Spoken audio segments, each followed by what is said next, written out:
Uniswap, the greatest DeFi app out there that made DeFi easy and accessible to a lot of people. And that's with $1.4 trillion in trading volume as of today, with their open source code forked thousands of times, and by far the most trading volume compared to all of the competitors that also use Uniswap's open source code.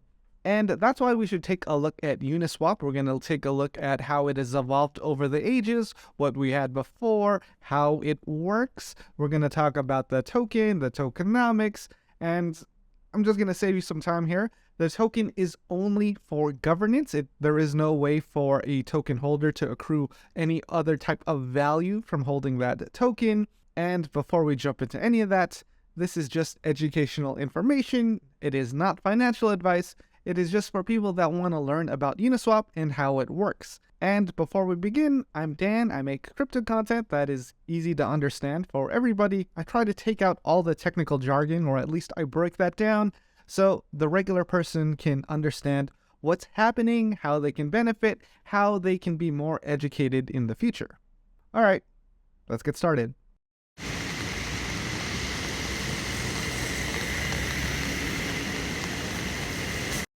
Uniswap was launched in 2018, and it solved all the problems we had with previous decentralized exchanges, like Ether Delta. With Ether Delta, it was very easy to make a mistake. You could sell your assets for a fraction of what they were worth because you had to manually put in the value against ETH, and depending on the coin, that could have involved a lot of zeros.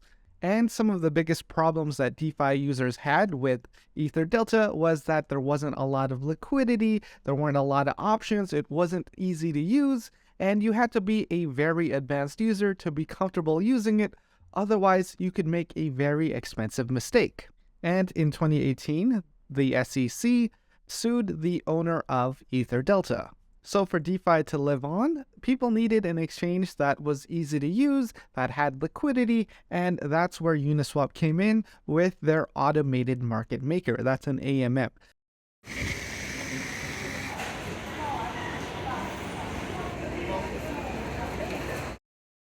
And this is how an AMM works. If you're new to DeFi and you're not familiar with the jargon or the concepts, it's going to seem very confusing unless you get involved with a liquidity pool. Liquidity pools are when you deposit assets to an exchange to participate in their AMM, their automated market makers. So let's walk through that. An AMM uses this formula to perform its operations, and I'm just showing you this to confuse you.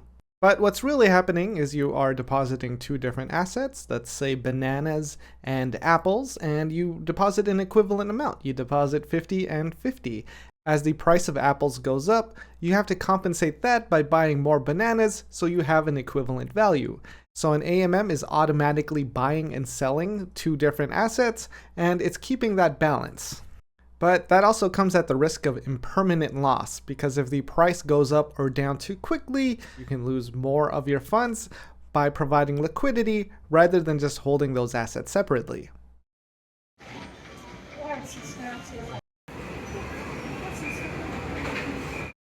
So here we are in Uniswap. We have connected our wallet. We are connected to the Arbitrum network for this example, because I don't want to spend a lot in gas and I don't want to wait for slow transactions. So we'll use that, and we're going to jump over to the pool. This is the liquidity pool section. We will be adding our funds to participate in a liquidity pool.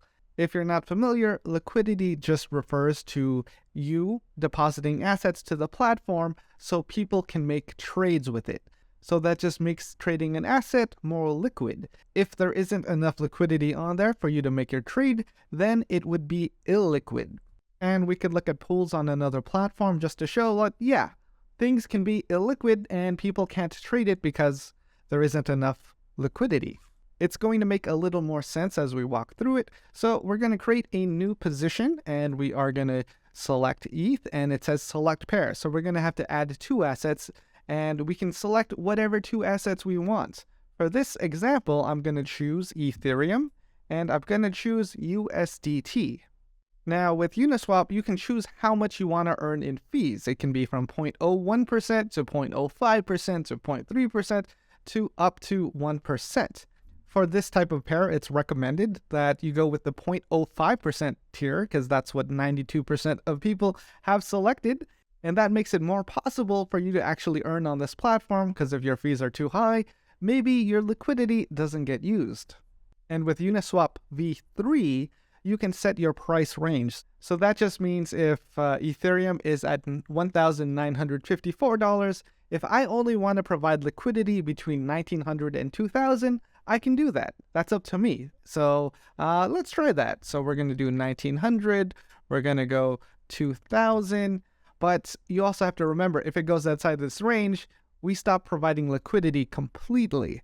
If we don't even want to think about that, we could also just do full range, and you would do that just by selecting this here. It shows my available balance, how much I can add, and you want to go with the lower side. So I have $49 in USDT. If I hit max there, it's going to automatically populate the equivalent in ETH. So it is adding a 50-50 ratio of this.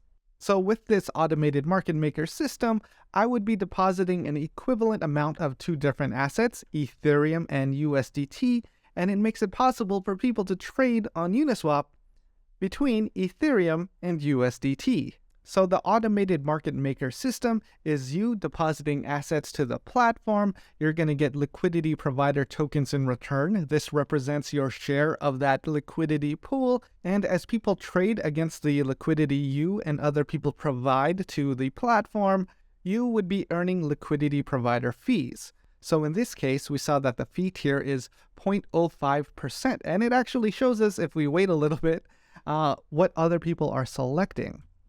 So with automated market makers, it's automatic. You deposit liquidity to the platform. Other people use that to trade. As people trade, they have to pay a trading fee, and that trading fee goes to the people providing liquidity. And if that was helpful, feel free to hit that like button, because now you understand how an automated market maker works.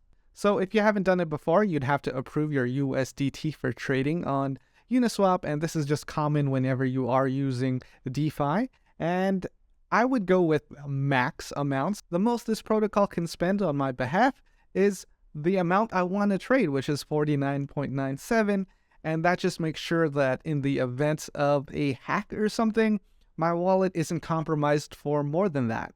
And that has been approved. Now we are going to add liquidity. Gonna hit confirm. We have added liquidity to the V3 pool in Uniswap.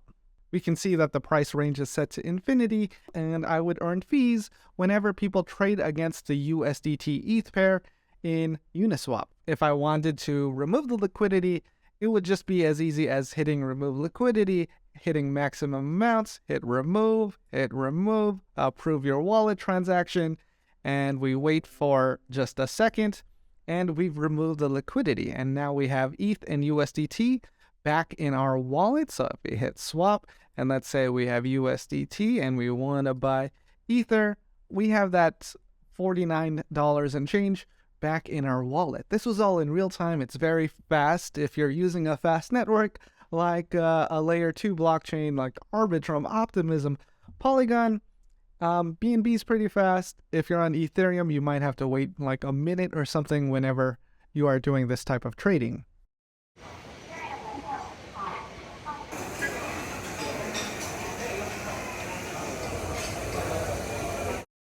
So when it comes to liquidity pools and you providing liquidity, you are doing that because you can potentially earn fees from people trading using your assets. Now with Uniswap, everything you earn goes to you, and the platform doesn't really take much in fees. They take 1 basis point, that's 0.01%, and that's a lot lower than any of the competitors, which is why a lot of people provide liquidity to Uniswap. And on the other side of that, we see copycat exchanges charging a fee. Now they have to charge a fee because they don't do as much in volume as Uniswap, as we saw earlier, where Uniswap is doing 10 times more than the next exchange. And Uniswap isn't available on every blockchain. That's not what they're focusing on. They're focusing on making a very good decentralized exchange that is safe. So that's why their code is open source. Anyone can fork it, meaning they can copy it exactly, they can rebrand it, and they can launch it on another chain. So that's why we see a lot of different platforms that have the swap name to it, because they want people to understand, like, hey, you can also swap here, and maybe we'll reward you with our token.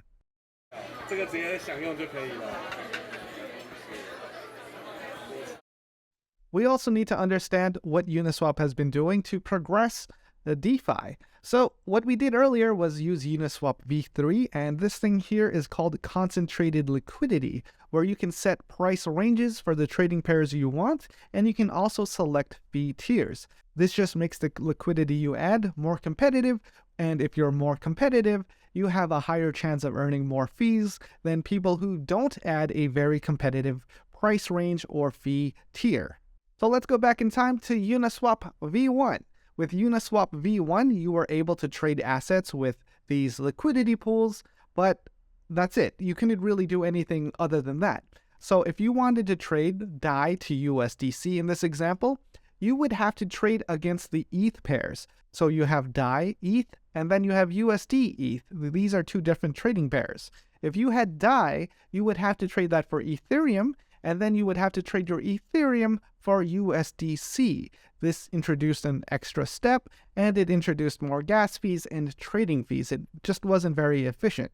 And this is pretty similar to what you have to do on a centralized crypto exchange, because not all exchanges can easily convert between different trading pairs, and if they do, they charge a very high price for that. With Uniswap V2, they solve that. So if you wanted to trade for USDC to USDT or whatever it may be, you wouldn't have to trade necessarily between the trading pairs yourself. V2 would route that trade for you, so it would move assets around, so you would save more time and money with one trade rather than multiple trades. So it just made it a lot easier to trade for any asset you wanted to without any extra steps. And then Uniswap V3 added the function of concentrated liquidity. You can also kind of think of this as a limit order. You can set a price range for whatever assets you want to provide, so you can potentially earn more in fees.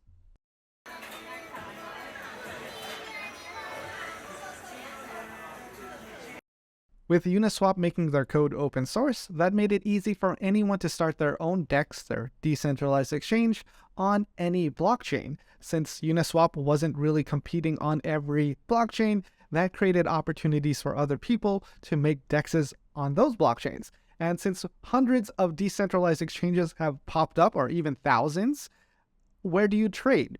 And this created another business model on top of that, the DEX aggregator. A DEX aggregator searches all the decentralized exchanges out there for you to make sure you get the best trade. A couple examples of these are KyberSwap, OpenOcean, and 1inch. I've also made videos on KyberSwap and OpenOcean in the past, so if you want to see those, they're in the channel. Yeah, check those out. And DeFi Llama is the DEX aggregator of DEX aggregators because it searches the DEX aggregators for you. So it's just businesses on top of businesses on top of other businesses. All right, that might be too much information for now, but by Uniswap making their code open source and available to anyone, that launched multiple businesses on top of businesses on top of businesses in the DeFi ecosystem. So yeah, just wanted to mention that.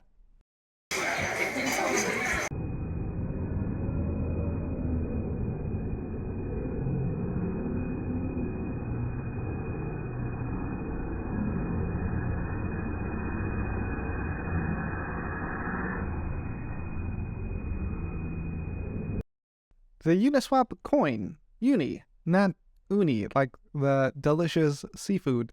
So Uniswap Labs, the developers behind Uniswap, are located in New York, that is in the US. Now, they don't want to get sued by the SEC, so they've done as much as possible to make Uniswap decentralized and to provide no value to token holders because it's only a governance token, which the Uniswap team has made very public on their website. The Uniswap protocol is a public good owned and governed by Uni token holders. The Uniswap token enables community ownership and active stewardship of the protocol. Uni holders govern the protocol through an on-chain governance process. And you can see that there are a lot of different proposals and people voting on this. One Uniswap token equals one vote. So the demand for the Uniswap token comes from how much you want to vote on these proposals, because it's only for governance. And as for the initial token allocation, 60% went to the community. Now this is a great thing to see because they're not being very greedy. 15% of this total was provided to the community as an airdrop to people using Uniswap in the early stages of their development. And then 40% of the supply goes to the community treasury, which can be used for things like grants. And since Uniswap is community owned and operated, they can vote on things like fees. How much in fees will they charge for certain blockchains, for certain trading pairs? How much revenue can be acquired for users? How much to reward people? That can all change pretty quickly, but I think what Uniswap is doing is providing a service to everyone in DeFi, and they don't want a target on their back as a security. They just want to keep Uniswap accessible to everybody.